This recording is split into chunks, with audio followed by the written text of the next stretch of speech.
Hello, people of Earth. This is Tesko with Rip Kenny and Trap Jesus, and you're listening to the Human Music Podcast. Woo!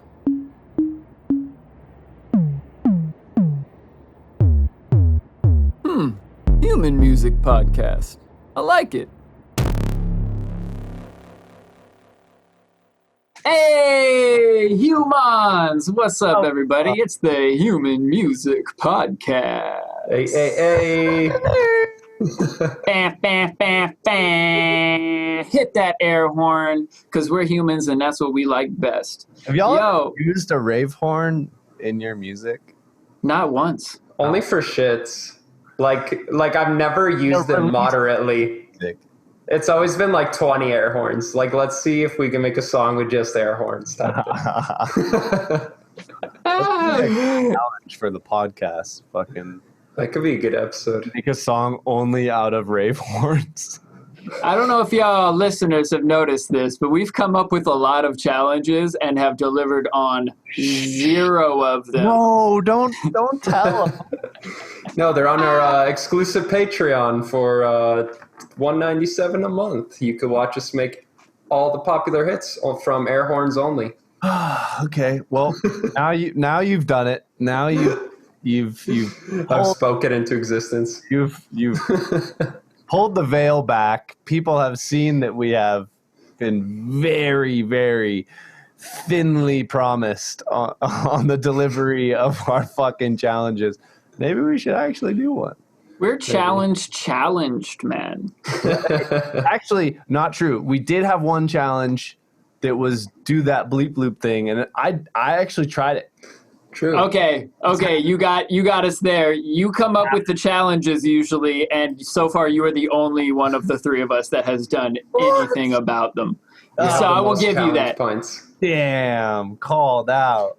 I think I called us out. Yeah. Never ever following through on the challenges. Oh man, music producer problems for real though, right? Like we are perpetually working on way too many things at once, meaning to go back and finish so many things. Also starting a fucking podcast and then trying to get along with a normal job and a music producer teaching job. And oh boy, sometimes shit falls through the cracks. Yeah. What's currently down between the couch cushions of life for you guys right now? Shoes just hit me up today like, yo, man, you ever record that vocal you wrote for that song that you said you finished writing a month and a half ago? Like, oh, thanks for the reminder, buddy. I'll do that after the podcast taping tonight. Ooh. That's right next to all the podcast challenges that I forgot about. Oh no, I actually wrote that shit. I just never bothered recording it. I never started any of the podcast challenge songs. That's how it goes. Man. Honestly, I've been neglecting going outside. I got my walk to and sometimes from work, but it's been raining hard here. We had like a tornado warning the other day. We've been getting hailstorms in June. It's just been crazy here in Calgary, man. So sometimes I don't even get to walk home from work and then podcast, working on music lessons, all that shit. Like, I need to get that vitamin D, you know? Like that organic, locally sourced C137 vitamin D. Locally sourced from 93 million miles away. Yeah. Right in the neighborhood.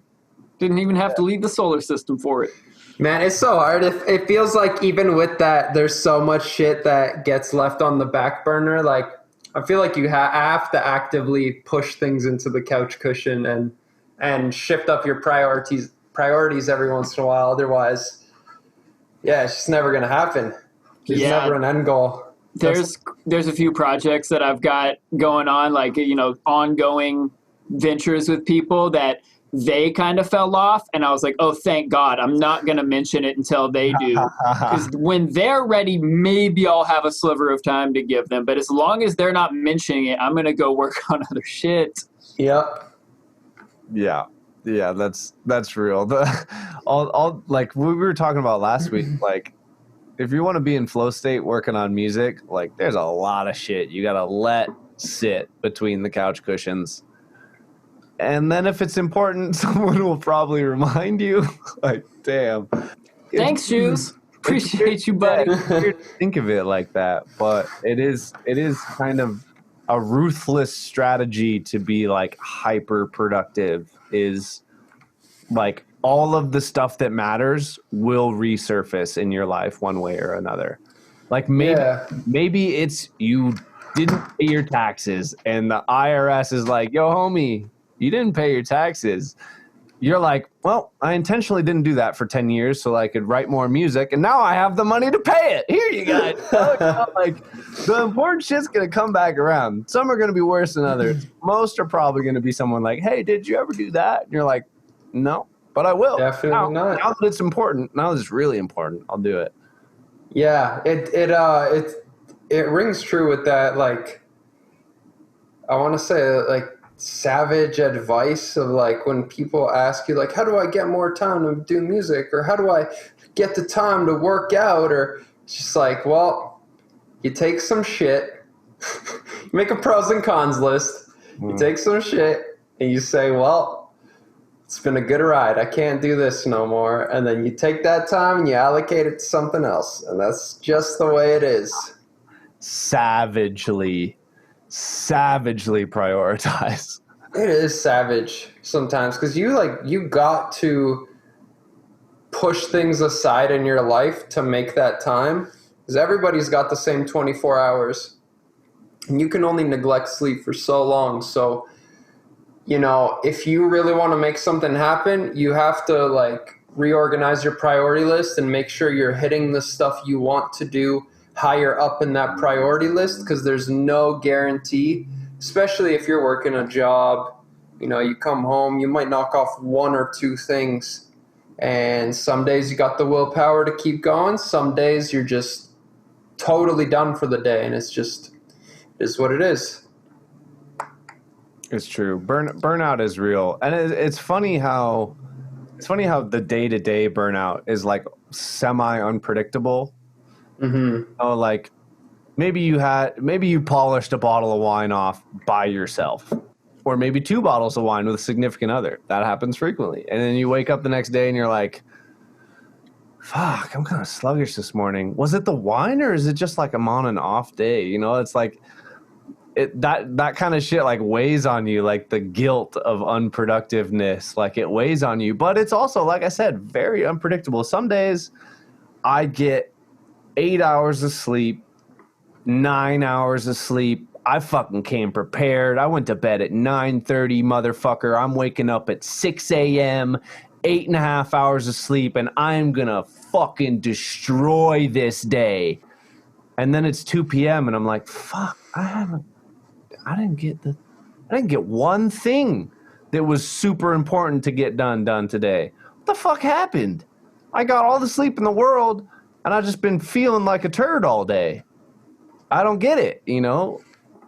That's why I think, in my opinion, it's really important, like, the good days, you got to fucking leverage those. And that's why I also don't get down on myself. If I have 8 hours to work on something and say, like, 3 hours, 4 hours, 5 hours of that end up being unproductive, but that there were 3 hours in there where I was just fucking crushing shit, I'm okay with that.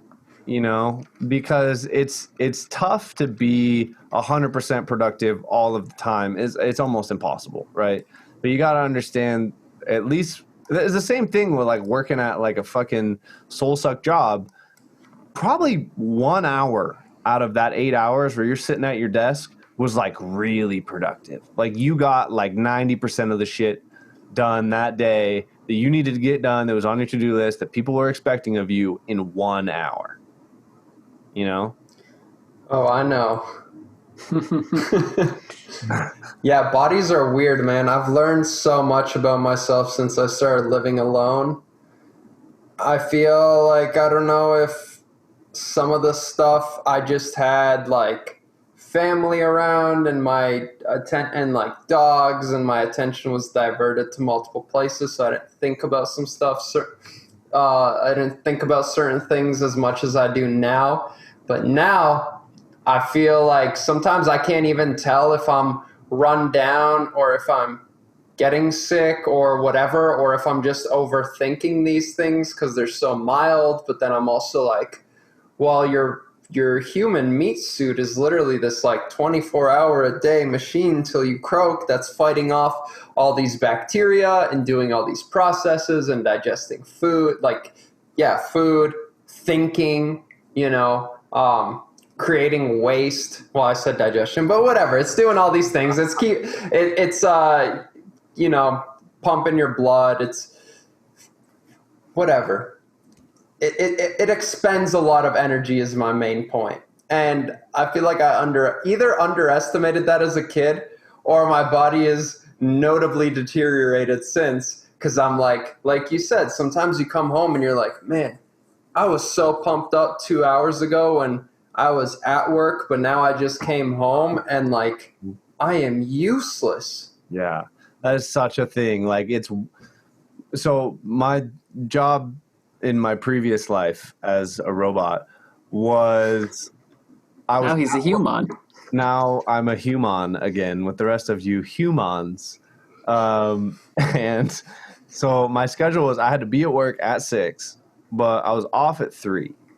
And at 1 o'clock, almost every day, after having my cup of coffee after lunch, my caffeine intake was out of control, by the way. I would have probably at least 1 cup of coffee when I showed up to work, another one at 8 or 9. And I this 8 or 9 was sometimes 2/3 of the time. After lunch, definitely another cup of coffee, or I'm taking a fucking snooze right at my desk. So 3 cups of coffee, and then if I was working out that day, pre-workout on the way home, and then hit the gym. We're talking fucking 4+ cups of coffee worth of caffeine. But anyways, at 1 o'clock, my motivation to get shit done on the list of shit that I had is bursting out the seams. Fuck, I can't wait to get home. I'm gonna fucking hammer this out and this and this and this and this. And then you walk through that door, and then all of a sudden it's, ooh, fuck, that couch looks pretty comfortable. I wonder what's on Netflix. I'll just sit down and just take a nap for 10 minutes. Oh. And then the funny part is I can convince myself to do that, because when I take a 15-minute nap after work, before working on music, and get up after 15 minutes, productivity through the roof, mental clarity, refresh. Kudos to you, sir. The power naps. Woo!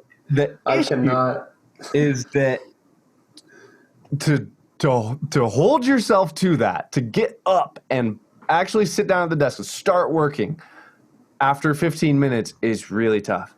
Throw your phone across the room with that alarm that is full volume, and then even then you might turn it off and go lie back down on the couch, because sometimes your willpower to control your ape is a little lower than usual. You want to know a power nap hack, though? Yeah, definitely. Don't lay down in bed. Do not lay down on the couch. Lay your ass down on that patch of floor that I can see behind you, Evan, on the carpet. Just lay flat on your back, no pillow, no blanket. Set that 15-minute alarm and just close your eyes and don't move. You probably won't even fall asleep. Just don't move, don't open your eyes, and then the alarm goes off and you're like, I'm not comfortable. I'm kind of comfortable, but I'm not comfortable. Yeah. That alarm's annoying. I can see the computer. I might as well get up. If you're in another room on a comfy ass couch, you brought your pillow and blanket, you laid on your side, you got all snuggled in. No way you're getting your ass up. You're gonna be like, 2 more power naps. Just let me hit that snooze a few times. Yeah. And then you're gonna be fucked because you're gonna be mental fog. You're gonna want food. Yeah. I love that idea to actually lie down somewhere uncomfortable. I had read research that if you're gonna take a power nap, actually lie down in bed with the lights off, because you get restful sleep. I'm the type of person that I could lie down on the fucking floor, and after 5 minutes, I'll probably be dreaming until 15 when my alarm goes off, and that means it is restful sleep, but also, man, that alarm at 15 minutes is fucking harsh, man. I find they're way worse at 30 minutes.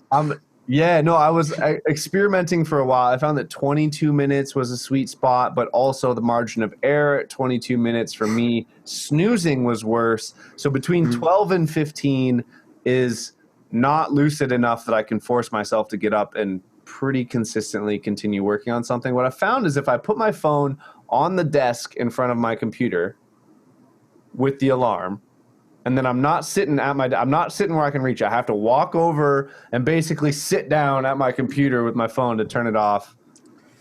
All right, I'm already here. Let's get into it. And the funny part is like that mental fog of like just waking up after a power nap seems insurmountable. But 2 minutes into working on something and you're like, wow, I feel refreshed. I'm glad that I did that. I'm hammering shit out. So it does work, but I really like your tip of just fucking lie down on the floor. I'm going to try that. Lie down on the floor, put my phone on my desk. I got to get up, sit down on my desk, turn the phone off. I'm already here. Better start working. Yeah, man. Yeah. You ever do the caffeine nap where you like take the shot of espresso or drink a little cup of coffee and then lay down and set that 15-minute timer? So it hasn't hit you yet when you lay down, but it has fully hit you by the time the alarm goes off and you're like, oh shit, I am wide awake. I learned that from one of my homies in college who would set his alarm for 15 minutes before he really had to get out of bed. Fucking the alarm goes off. He's got a 5-hour energy on top of his phone. Crack that shit, chug it, go back to sleep. Doesn't matter when your alarm goes off after that. At some point, you're going to be like, boom, oh, I'm ready to go. Yeah, brother. God. I totally That forgot I macho used shit. to do that in the university days, man. Just put a few caffeine pills on the phone. Man, Works. yeah, caffeine pills never Works. been my jam. I've always been like either coffee or like go full Red Bull mode. See, Red Bull, I can, is too sweet for me. I had a friend actually that recommended I start doing that. He would just get chocolate covered coffee beans from like Bulk Barn. I don't know if you guys got Those that. are fucking cracking, bro. I don't know what the fuck a Bulk Barn is, but chocolate covered It's- espresso beans are the shit. Bulk Barn is just a store where you go to, obviously, get everything in bulk. It's literally just like bins and bins and bins and bins of like candy, cooking, like spices, or like cooking chocolate, or anything you need. I mean, the name in lets bulk. me know what it is. And it just got bins and scoopers, and you scoop out whatever you need into bags, and you just buy as much as you want of like various shit. But I bet that place he is a got great that place shit. to be during COVID. Just bins and scooper. Everybody grab the same scooper. Open For this real. big bin. Breathe on it. I wonder if Just they're running. put your hand in there and grab your favorites. A fistful of gummy bears for the road. Yeah, make sure you taste test too, so you don't get the bad stuff. I I mean, love that idea. As like a little snack, just fucking chocolate covered coffee beans. Do they have a appreciable amount of caffeine in them? Because it's just the bean, not roasted. I don't You think said it helped. oh, they're roasted. Yeah, I would assume they would be roasted. I'm looking this shit up. Probably wouldn't taste too good otherwise. They're Oh, I know. 100% roasted. They're not like green Gotta coffee be. beans. No, I know, but like the process of grinding the coffee and then running hot water over it is what extracts the amount of caffeine that actually does something to us, rather than just eating the bean. I think that you're missing something. I mean, I got a lot of water in me. Pretty sure I'm 80% or whatever, right? So a chocolate covered espresso bean usually contains 2 to 4 milligrams of caffeine. An average cup of coffee is Oh, 180 milligrams of caffeine. You got to eat 90 fucking chocolate covered espresso beans to get the same amount of caffeine as a cup of coffee. That doesn't. Challenge Yeah, accepted. but do you need a whole cup of coffee to wake you up? Yeah. Yes. See, I'm an addict. yeah, but I also feel like you drink the cup. Like there's like residual effects. It's like when you're taking like multiple bong hits, you got to calculate from like 2 bong hits ago to be like, all right, should I continue from here or should I wait a minute? Coffee is like, I feel like halfway through that cup, you're like good, but by the time you wake up, you're going to drink that other half, you know? Yeah, I'm gonna drink the whole rest of the French press. Yeah. And if it was a whole big coffee maker pot, I'll just keep pouring it because it's delicious, and I like that stimulant. It turns out. I've been really trying to cut, or not even cut down on caffeine, but just use it strategically and have off days, because I will definitely get to where you are, Luke, where I'm just like having like 8 cups a day and I like can't sit still, but each cup I can tell is making me more tired. What's up? I love being that fucking jacked up on coffee where I'm like, my legs are bouncing and shit. I'm just like hammering shit out. Like, see, so do I, but it gets to the point where I'll have a cup of coffee and feel instantly tired. Like I could wake up in the morning and have a cup of coffee and I feel more tired, and then I'll be like, all right, I just need another cup, and then I'll have another cup and I'm like, man, today it's 12, like I'm ready for bed. I've heard that that's a function of dehydration, and like it's like just like when you drink alcohol, you're actually, even though it's mostly water, you're net dehydrating yourself because you've got to pee so much to get all that crap out of you. Same with a bunch of coffee and caffeine. And so it's like, oh, say something, Evan, so we can see that shit. It's still on me. oh, I'm just trying to get both in at the same time. It's cool. Oh, no, we still don't got you on camera because Tesko was laughing so loud. Yeah, we'll pin him. Don't worry about it, guys. Don't worry about me. I'm just getting both the things that I need at this current moment. There we go. Oh, yeah, but so I mean, wake up in the morning and drink some goddamn water. That's what I have to tell myself. Yeah. One of my phone alarms that pops up in the morning literally says, get your hydration on. So the first thing I read in the morning when I look at my phone just says, get your hydration on. Hey, please tell me that with that reminder, you used our Rave Gravy song as the alarm. I wish. I really should. Oh my God. It's not on my phone. It's only on my computer. No. Put it on your phone. Cut it to the part where it's the B section that's get your hydration on. Hey, get your hydration on. Oh my God. But and send that get your hydration on. You're the one that sang it, man. I need you. Yeah, that song was originally, that's the second time I've used that little ditty. There was a whole song like that I wrote in 2009 called Get Your Recession On, about how fun it is to go get on food stamps and buy really cheap beer and drink it at home instead of going to the bar. Oh, that sounds oddly applicable. Yeah, it was funny. I got worried when I first wrote it that I wouldn't be able to release it fast enough, and then I laughed at myself. Like, no, this country's financially fucked for a long time. The song will be relevant. And here we are again, right back around. History repeats itself with a twist. It tends to do that. Just remix it every financial crisis. I really should. Bring back 2019 the remix. not like anybody outside my circle really even heard that fucking song. I didn't know how to promote myself. That's fair. Fair. That brings up a good point, is people thinking that their song is old when it's definitely not, because most of the world hasn't heard it. I feel like that happens to a lot of music makers where they'll be like, oh, I don't want to promote that song. That song's old. That shit's tired. And it's like, nah, if it was good enough to put out, it's good enough to keep promoting. It's true. Man, that song Mo Bamba was the biggest song of like 2018 or 2019. And that dude wrote it a year prior, and he just kept pushing it because he knew it was the one. I think Old Town Road, too, was like a pretty old song, if not a year old. And he just kept pushing because he knew it was the one. And, you bring up a very good point. It's old to you, but what about 99.99999% of the world, even more, that hasn't heard it? And Lizzo's first couple big hits had been out and released for like 3 years or something, I heard, before anybody heard of them.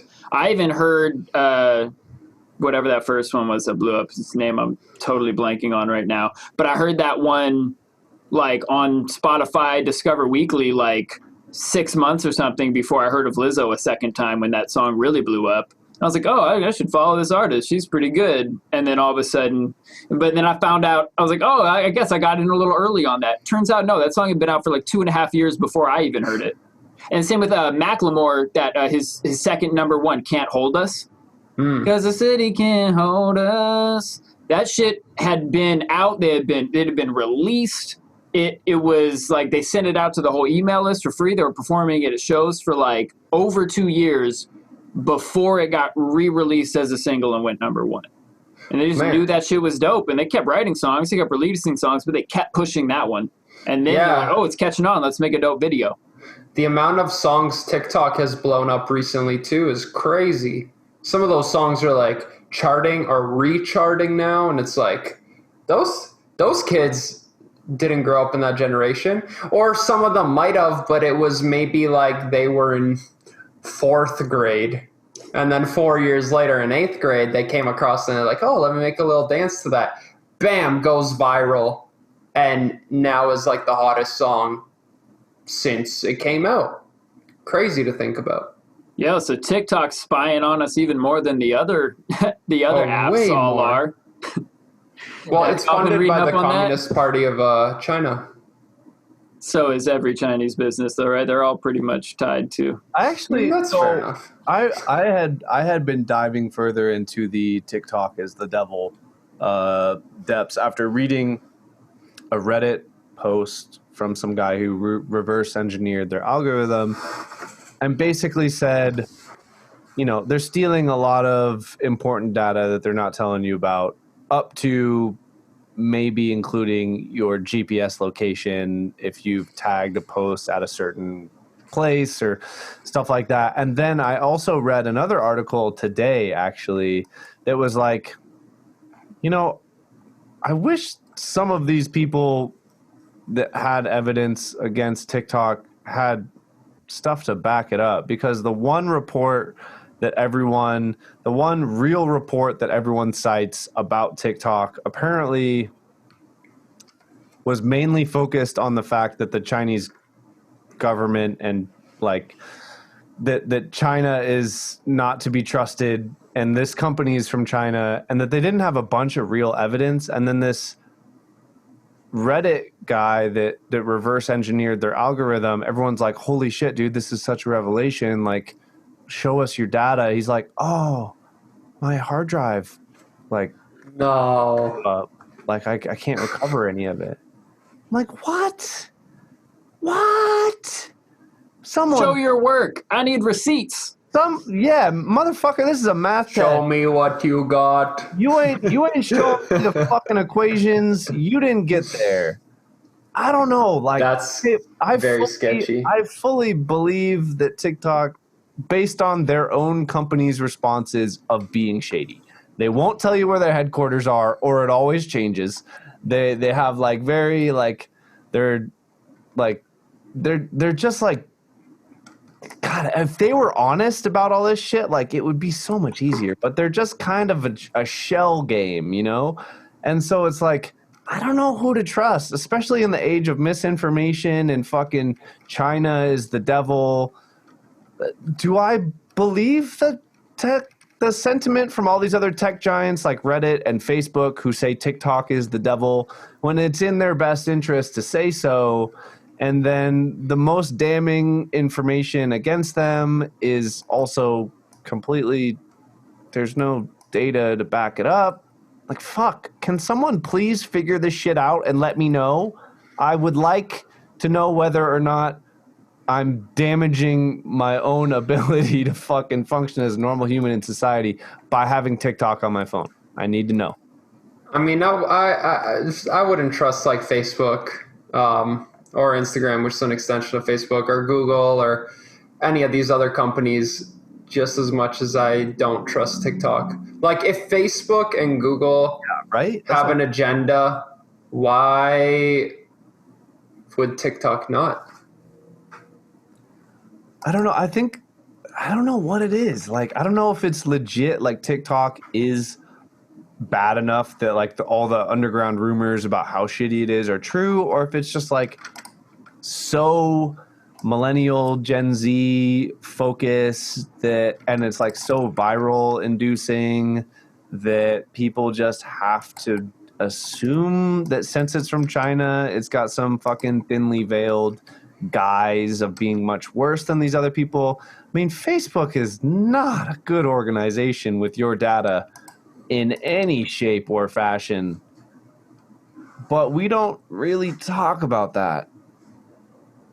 I mean, we kind of do, but We nobody wants to get off of it because it's too convenient and too, I don't know, man. I've come to resent social media, so God, me too, dude. Holy fuck. Even just doing like it's not that I don't care, and I feel like I have some decent content to share about, doing action sports and music and the combination of the two, and here's some stuff coming out. Like, there's some cool stuff that I feel like people might care about, but like every time I go to post something, it just feels like fucking, especially in today's day and age where the whole world is fucked, like me posting about some shit that I did that might be cool or might not, just feels empty.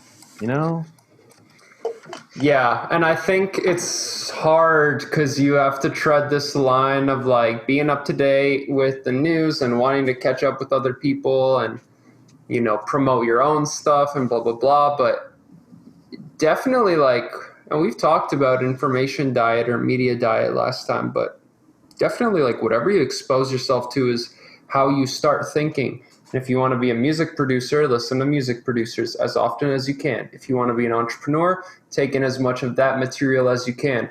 Tune your meat suit radio into that frequency. The thing is, if you're getting all of this stuff being bombarded with stuff you don't care about, or even worse, negative news, that shit really weighs down on you more than people think. And it's weird because there's this underlying sense almost that you're owed that you owe somebody to reply to their message as soon as possible, or that you're expected to always be kept up with the news 1000% and blah, blah, blah. And it's at some point you have to realize every time you do that, it comes with some self-sacrifice of something else you could be doing, or not, just doing nothing, just being alone by yourself in mental peace. That is equally as important and equally as valid. And I think a lot of the news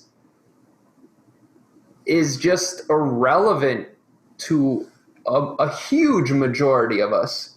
There's a lot of news that I feel like I could zone out for 3 months, and if it was that important, somebody at work or a friend or someone would bring it up. All of the other stuff is probably pretty irrelevant to me, unless you're stock trading or doing something where you need to be aware of every single thing important person X said and what country Y did. And man, it's just too much. Save yourself, save your sanity. So I mean, a question I pose to you two is what is the balance for someone like myself who is probably his happiest when he is in the woods, completely out of service. There's not even a chance I could hop on and either post or intake information from any of these platforms. I fucking love being in that position. And so in today's day and age where as a music producer who, let's be honest, all of us would probably just love to make music and have one outlet in which we gave the final product and then just made more music and didn't have to think about it. Yep. Where do you find the balance for making social media your own and doing it your own way, but also realizing your natural tendency to either hate it or love it? Yeah, man, it's a powerful drug. It's so easy to get lost in the rabbit hole. And we're talking about, when you really need to get some other shit done, or you need some mental health actually presence in the moment, you got to get rid of that phone for a while. That, it's like having the bottle of alcohol there if you're really trying not to drink, and you're just I want to drink and I know I shouldn't drink, and it's just sitting there on the shelf taunting me. Yeah. It's so much easier to not fall in that rabbit hole if you just put that shit away. And I think for any real productivity, like we're talking about, like you got to get that shit out of your life. And I think a healthy balance would be physically on your calendar, scheduling time to be on social media. Like from 9 to 10 p.m. or whatever the fuck, I am going to show up. I'm going to hit Instagram and do a post. I'm going to check out what's going on Twitter, be a part of the conversation. I'm going to see if anybody responded to my last Facebook post. And, oh, time's up. Time to get back to actually doing shit I care about. And I think that's something I've thought about and haven't really ever gotten good about, but that seems like it would be the healthier way. Yeah, if you have that level of self-control, for sure. I think too, man, like, and this might not be applicable to a lot of our listeners, especially if you're trying to get your music out there. And, you know, I'm not trying to suck my dick here, but I'm not trying to live a balanced life. I don't want to live everything in this sort of middle.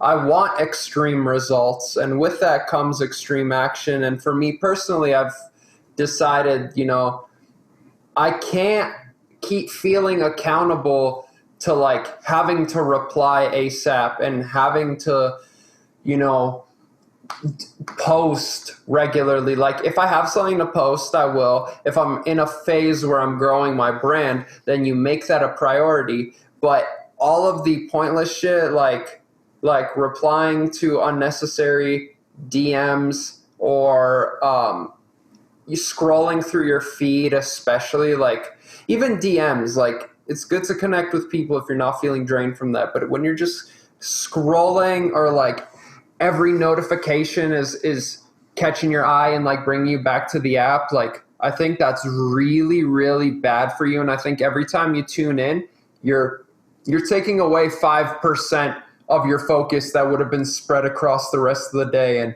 you're tiring yourself out. The thing people like gotta really keep in account is there's nothing in nature that produces that many colors at that frequency, at that vibrancy. And so it is very exhausting actually to be on social media that long and to be taking in all of these very, very stimulating posts, even if it is just for 15 minutes 4 times a day, which more, you know, generally it's not even that. It's like 30 minutes 12 times a day, right? And so realizing that and, you know, go extreme with it for a bit. Put your phone on grayscale. That's something I found like kept me off my phone. I've also turned off all notifications. Woo! Check it when I check it.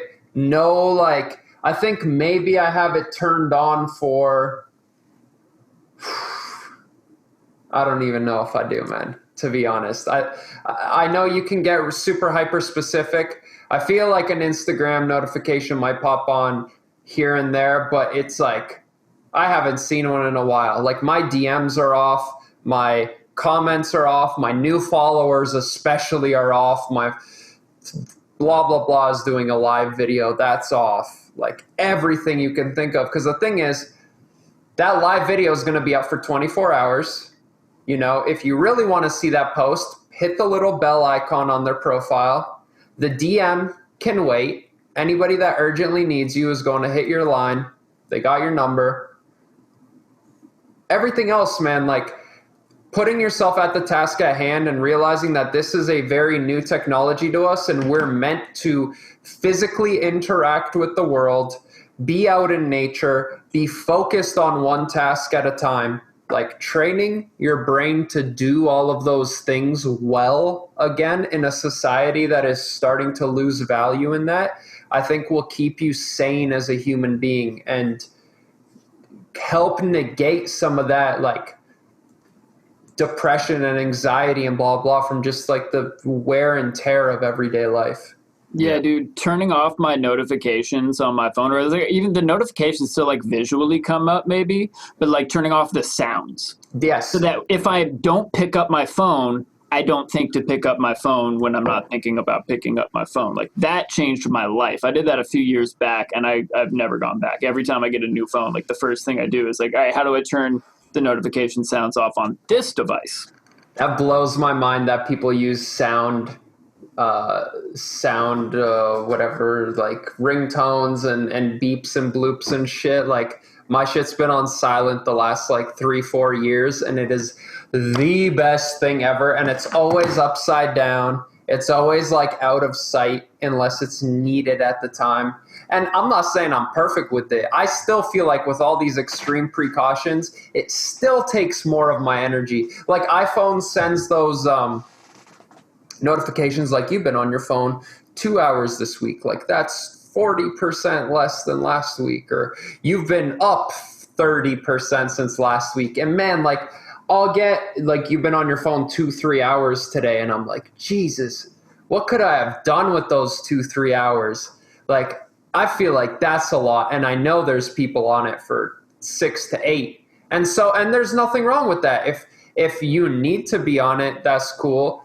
I would say though, if you're mindlessly scrolling through it, you need to be proactive about implementing like obstacles and roadblocks for you to not do the things you don't want to do.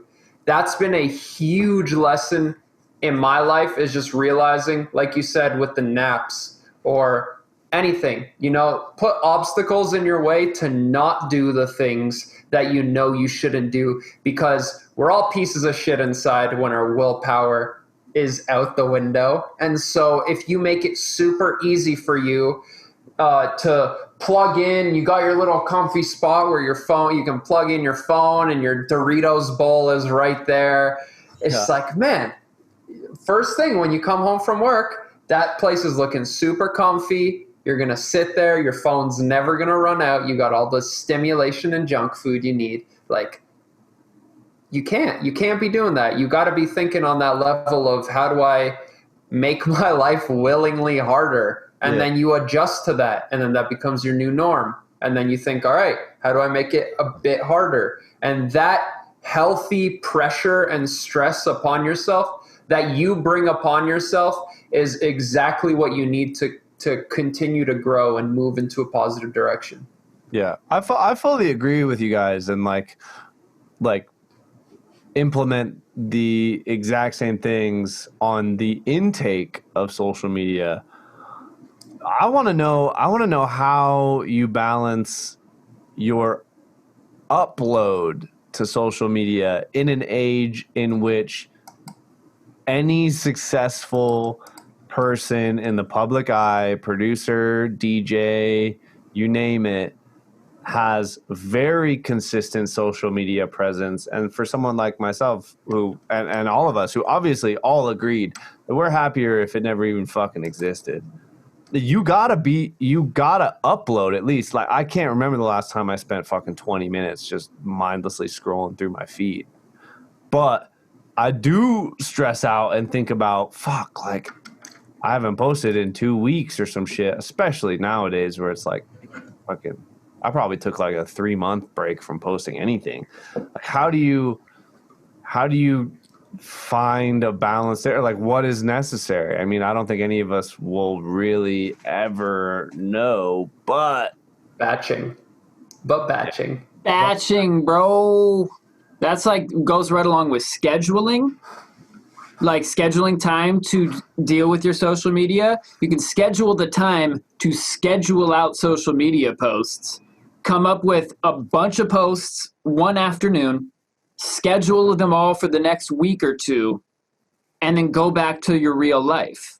And you know that we're talking about hacks this episode, like that, like, okay, it's the Human Music Podcast. We're humans. We talk about human music, but there's a lot of fucking useful robots in this world. And if we're not utilizing the robots that we have available, that's on us. Like, there's a bunch of free things. There's like free versions of like Hootsuite or Buffer or whatever, like these different programs that you can just upload a whole bunch of posts, schedule them out, and set it and forget it. And then you've got engaging content popping up where other people are looking for that and don't have a music career to think about. They just want to find new music. And thank God you're uploading your shit so they can find you. And 100%. So it's like, how can you make these robots work for you? Like, are there any kind of, those kind of schedulers, machines, hacks, software that you guys have found that are that have been helpful for you? Well, I hear Instagram particularly has been shadow banning people for uploading outside of their app or their website. And obviously you can't schedule on there, which is sort of tricky. Definitely like setting aside the time to schedule it. I think it's also a lot more inspiring to do and easier said than done for sure. It depends sort of where you are. If it's just like a random day-to-day post, then yeah, post it when it happens. Have that genuine content. But if you're pre-planning content, I think a lot of people get stuck because, and I was at this place for a long time too. I felt this like overwhelming like burden of like, oh my God, I need to think of one post and then I need to think of another post and then another after that. And then times 12 or whatever for the next however long. But when I started to see it as,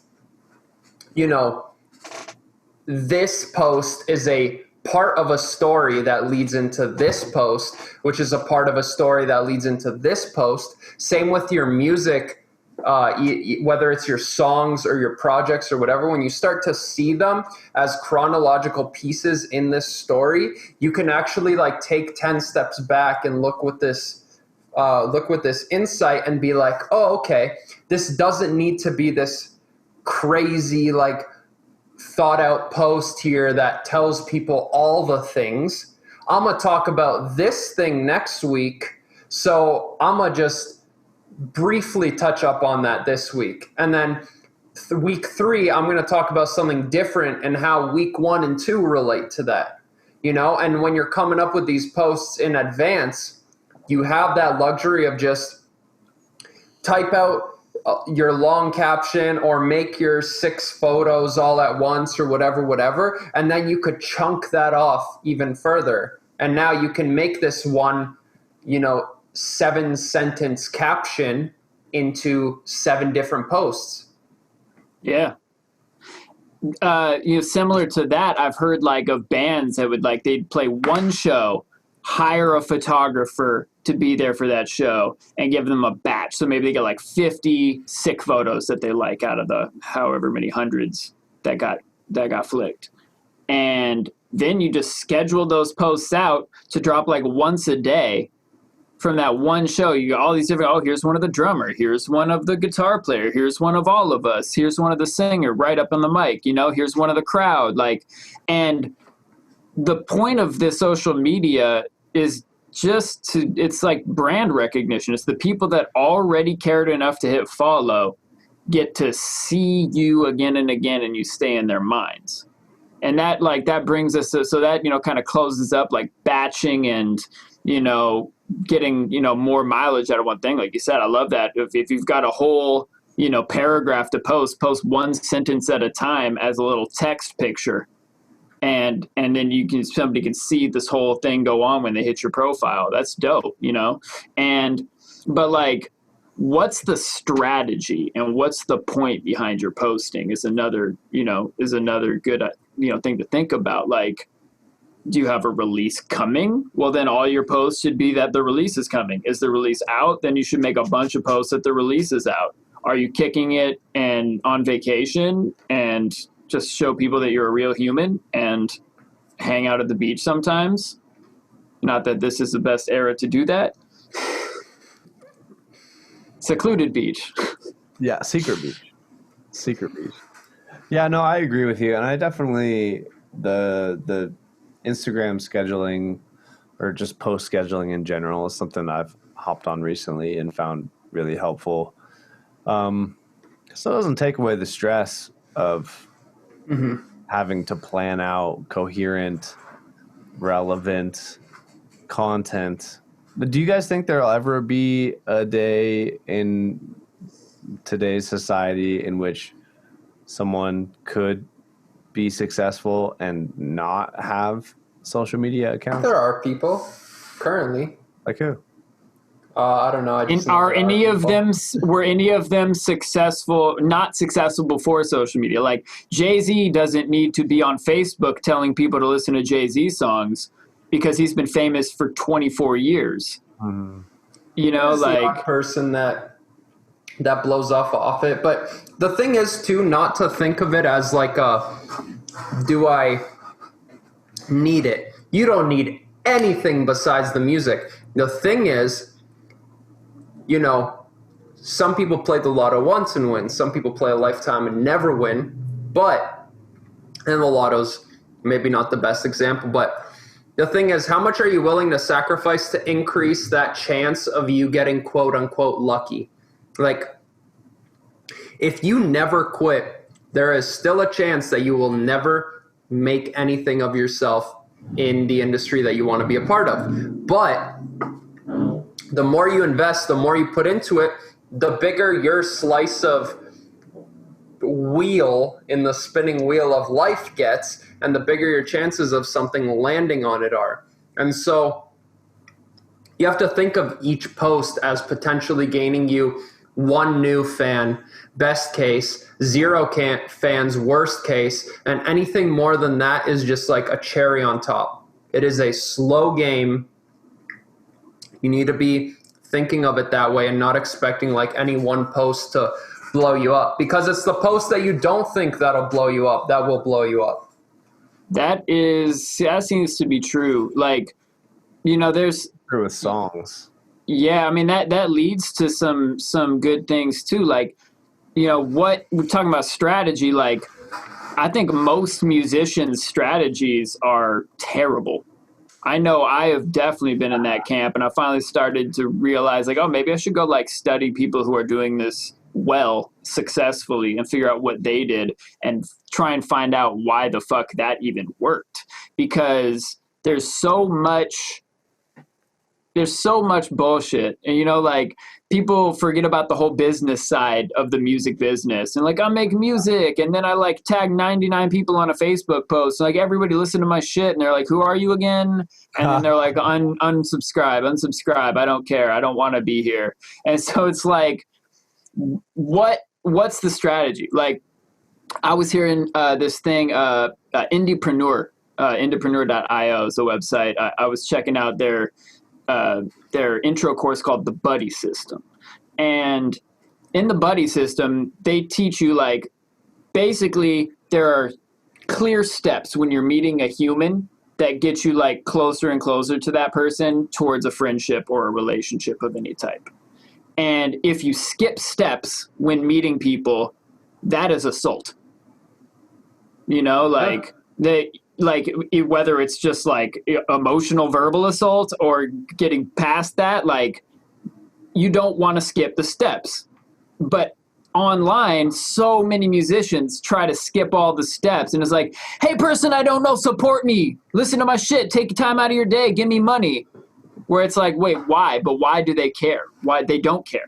Like, if somebody's your diehard fan, all you have to do is like new shit and they're all over it. That's a hot audience. They want to support already. You know, that's like people who are signed up for your email list voluntarily. Stop doing it the other way. You know, people who are following you on multiple networks, who have subscribed to you on Spotify and want to make sure they get every update. Like you were saying, they hit that little bell notification so that when you get a new video up on YouTube, it pops right into their feed. Like, those people, hey guys, listen to some new shit. But if so many people are like advertising to completely cold audiences, meaning they have no idea that you exist and didn't care if you existed. But to get to people like that, it's a completely different strategy. They have to feel like this was an organic introduction. And that's why there's certain types of videos that work way better for that. Like in this course, the Buddy System, they're talking about how it's more about like something that kind of puts you in touch with the humanity of this person. That's why I say it's like a singer-songwriter, somebody like jamming a live, heartfelt, raw version with like vertical phone where they just like leaned their phone against the, against their laptop and jammed out on their guitar and sang. And like, people are like, oh, damn, it felt like organic to the platform. I connected with it because they just started singing without a bunch of bullshit. It wasn't this high produced music video that I didn't relate to or know why I was watching. Or, like if it's something funny that shows your personality and then somehow lets them know you exist. And then like we're talking about using machines. Like, for example, if you're advertising on Facebook, you can target an audience like, oh, my sound is like insert X artist over here. I'm going to target, in general, people that live in this country who like that artist and nail it down to like a couple of million potential people. And then most of those people are going to scroll right by your video, but a percentage of them are going to watch and be like, okay, add to. The first one is like, hey, look, I exist and you probably want to watch this because it's more engaging. Add to is like, hey, anybody that watched 50% of the last ad, I'm going to show this ad to. And it's like, people talk about funnels. It's like, it starts out wide at the top. Hey, a lot of people can see this, but most of them aren't going to go further down the funnel. And it's going to get smaller and smaller. And you want to eliminate the people that don't give a fuck about what you're doing so that you're really nailing it down to this core group of people that really like what you're doing. And then you know who they are, and Facebook knows who they are, and you can retarget and make what's called a lookalike audience off of the real actual people who really actually fuck with your music. And be like, okay, cool. Now Facebook, go look for people that on paper and based on their online, history and behaviors, act and look like these folks here. It's like, oh, people who like my music are in their 20s and from the West Coast and really dig Bob Marley or whatever, right? Like, oh, those are the people that Facebook is going to go look for now to show that first ad to, and hopefully you get a better percentage of people that watched more than half of the video to show ad to, and you like hopefully spiral in a good direction, spiral upward with that. I love all of that. I just want to preface that with two things. First off, there's no getting around building genuine connections with people, and in the beginning connecting with people one-on-one. You're not going to be able to do these massive grabs where you get 100 fans at once if they don't see that somebody else isn't rocking with you. And so there's a book I read called Crossing the Chasm, which is about like startup companies, but I think is very applicable in music. And basically it has this like bell curve distribution, and it's cut into 4 parts. And it talks about that small sliver at the beginning is like the visionaries. They're the ones actively seeking out new music. They're the ones that are like really into the indie or underground scene. They're the ones that just get super stoked to find a new artist when they're small. That's like 5%. Then you have the 45, which is like the first like big boost in fans. And they really like good new music, but they need to see some social proof behind it before they get into that. And so they almost need to be told in a sense, but they're still accepting of like new forward music, right? Then you have the second 45%, and they're like the followers. They want to know that an artist is good already and that they can go to massive concerts and do all these things. And so they're looking at that first 50%. And those are the fans that you're going to get when you're like already established in your career, touring, whatever. And so there's that 5% left at the end. These are all the people that are going to find out about you when your career's done, when you've died, whatever. So they're not. Have you heard of Led relevant. Zeppelin? They're amazing. Exactly. And so there are still new Led Zeppelin fans being gained every day. It's just that sliver is super tiny. And so you cannot skip that step of giving a shit about other people. That's just the way it is. You need to find artists who you also believe in, who are in a similar stage. Don't bullshit yourself, because I'm going to get to point two. Everybody echoes the music has to be there. But the point is, you need to come up with somebody. People are always associating an artist with like one or two other artists that they're coming up with. And those artists are generally touring together. They're supporting each other's shit. They're collaborating, whatever. So find people you believe in, create close relationships with them, do accountability meetings, right? Do something to keep you all in touch so that you could grow and learn off each other and help each other pool together fans. Now, the second thing is, everybody says the music's got to be there. The music's got to be there. I know people are like desensitized to this idea, but I'm going to say that's an extension of, you can't look at somebody like Travis Scott and be like, yo, I'm just going to marry a billionaire and I'm going to release the hottest album. Or you can't look at a Kanye and be like, oh, I'm just going to be like super innovative and make like a sneaker company and think about running for president and all the other crazy shit he does. It's like you have to look at what they were doing when they were where you are now. That's making the thing. 5 beats a day for 3 summers. I deserve to do these numbers. Dude, fire. And that's exactly what he did. He wasn't like being overly rambunctious on social media or trying to start the sneaker company then or doing this or that. It was all about the music. When they had something to present, then they were actually getting out there more, built up that fan base, then they worked on more music, whatever, right? You take it step by step. You can't look at somebody like that and be like, oh, I want to be like Kanye, or oh, I want to be like ill.Gates, or I want to be like whoever, and then be like, I'm just going to look at their page right now and see what they're posting and recreate that. Like Gordon Ramsay, who fuck Gordon Ramsay, first of all, makes his living being a dick to people, but he could not be a dick to like people. Him. I know people like him. I fucking hate him for that. And that's the thing. Polarizing. Exactly. But would he be polarizing if he had no fan base and he would just being a dick to people? No, people would be like, dude, I don't like this guy. I don't want him around. But the fact that his videos get millions of views and people are like, yeah, be a piece of shit to that fry cook. Fuck him, right? It's just like seeing all these other people behind the hype train of Gordon Ramsay makes it more acceptable. Otherwise, you strip all that back and you realize like, oh, it's like this dude's just unlikable. Like he's hard to get along with. Very disagreeable. That's pretty funny. You mentioned something a minute ago. I'm with you on all that. But you mentioned something a minute ago that caught me. I wanted to circle back to is like when you're in that like stage that probably most of the people that listen to us are trying to get that first 5% of fans that are looking for new music to give a shit about you as an artist. We talked about social media. Go be social. Like, yeah, okay, by the time you're Travis Scott, you don't have time to reply to every tweet mention, for sure, because there's like 1,000 a minute. But when you are you now and somebody cares about what you're doing now, you better go respond. Thank the shit out of that person.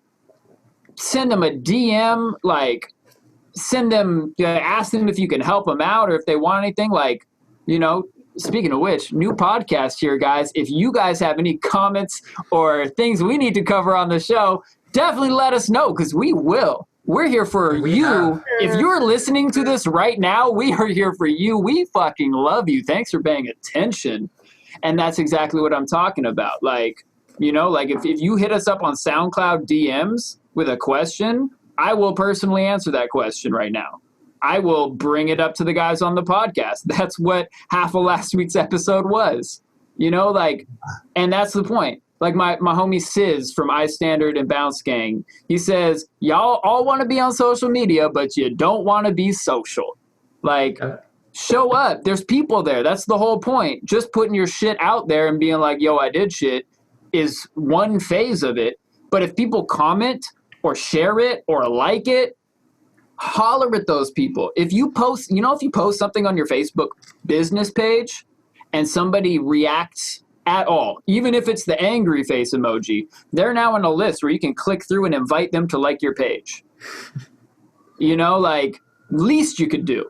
You know, like, if they write a comment, God damn it, comment back. If they send you a DM, send a DM back. Like, talk to them. If you get so famous and so busy that so many people are hitting you up that you literally can't, cool. You surpassed the need for this part of this conversation. By the way, now you got that music money. Hire like a social media person to answer all your DMs for you. I can't. Or a chat robot. You know, buy a chat robot because those things work pretty well. For real. I just wanted to show the cover really quick just to give people a visual, but this is what it looks like.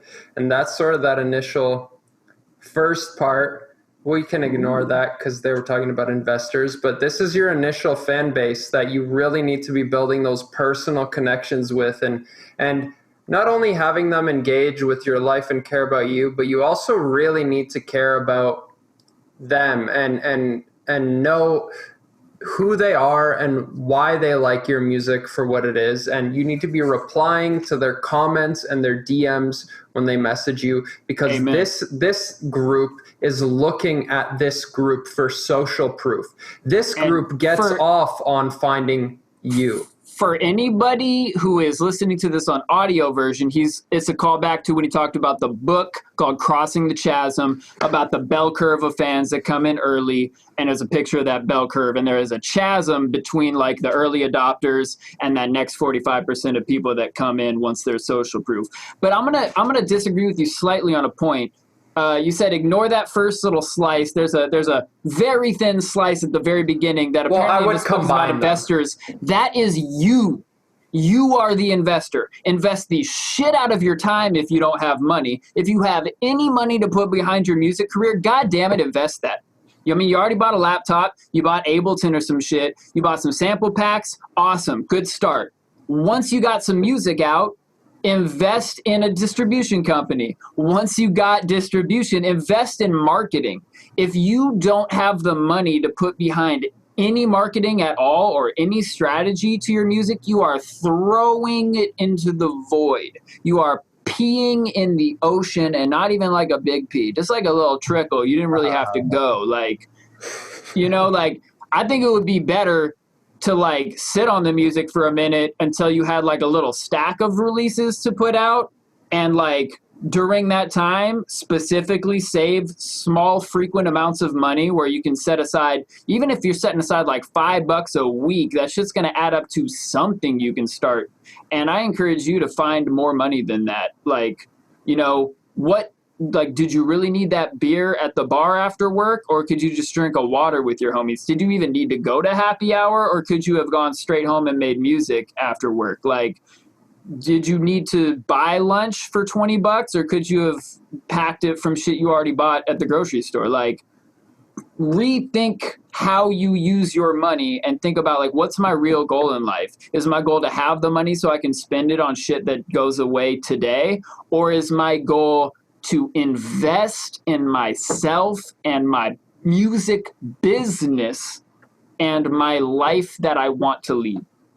It's a very good point, Luke. I think that's a really fucking fantastic way to bring this whole conversation full circle, is that you need to 100% invest in yourself. You need to invest in your ability to maintain focus on things by turning all the other shit off. You need to invest in yourself to put the effort in, to make the small connections with other people. You need to invest in yourself monetarily to make sure that your music project has the greatest chance of success.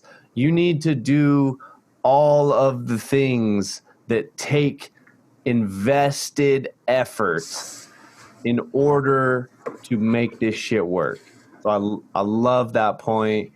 And thank you all for joining us on another beautiful episode of the Human Music Podcast. Hey, I just want to say one thing. I'm sorry, but to really drive it home, something I always think about that I've stuck to has been this idea of you are always sacrificing And if you want to go out for happy hour, it's not a matter of sacrificing happy hour for music. You're either actively or passively sacrificing. And if you go out for happy hour, you are sacrificing music for happy hour. And there's nothing wrong with that. But have the self-awareness to know what level you want to get to and act accordingly. That's it. Absolutely. Amen. Operate your meat suit. Control your ape. Invest in yourself and hack your life. Yo, Got all let us sorts know of in the messages. comments if you want Control Your Ape t-shirts or something. Yeah. I'd rock one. I would too. Just to remind myself that I need to do that shit every time that I look in the mirror. For real. I love all of you guys and gals and good humans Peace. in general. Peace. Peace and love. Peace among worlds. Hey. Peace among worlds. Deuces. I like it. What's up, humans? It's Luke, your friendly neighborhood Trap Jesus. Thank you so much for watching our videos. We appreciate you. Remember to like and subscribe to our channels. And if you have any questions or topics that we need to cover on the show, put them in the comments. Appreciate you. Peace and peace among worlds.